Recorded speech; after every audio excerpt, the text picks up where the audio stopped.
ನಾನು ಈ ಮಂಡಕ್ಕಿ ಚೂಡ ಮಾಡೋದನ್ನು ಹೇಳ್ಕೊಡ್ತೀನಿ. ಇದು ಕಿಡ್ಸ್ಗೆ ಇಷ್ಟ ಆಗುತ್ತೆ. ಫ್ರೀ ಟೈಮಲ್ಲಿ, ಟೀ ಟೈಮಲ್ಲಿ ತಿನ್ನೋಕ್ಕೂ ಚೆನ್ನಾಗಿರುತ್ತೆ. ಇದಕ್ಕೆ ಇದು ಯಾವ ಥರ ಮಾಡೋದನ್ನು ತೋರಿಸ್ಕೊಡ್ತೀನಿ. ಮೊದಲಿಗೆ ನಾವು ಒಂದು ಮಸಾಲೆನ ರೆಡಿ ಮಾಡ್ಕೋಬೇಕು.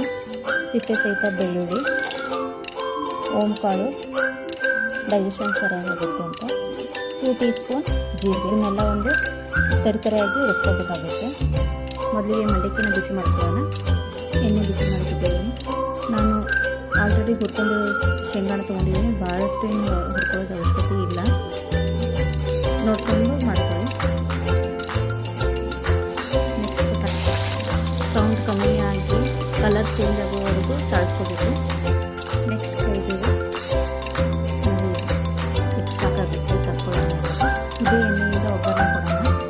ಹಿಂಗು, ಸಾಸಿವೆ, ಜೀರಿಗೆ, ರುಬ್ಕೊಂಡಿರೋ ಮಿಶ್ರಣ, ಖಾರದ ಪುಡಿ, ಉಪ್ಪು, ಅರಿಶಿನ, 2 ಡ್ರಾಪ್ಸ್ ಲೆಮನ್ ಜ್ಯೂಸ್. ಸೌಂಡ್ ಹೋಗ್ಬೇಕು ಅಲ್ಲಿವರೆಗೂ ಇದು ಮಾಡ್ತೀವಿ. ಮಂಡಕ್ಕಿಗೆ ಇವಾಗ ಇದನ್ನು ಮಂಡಕ್ಕಿಗೆ ಹಾಕಿ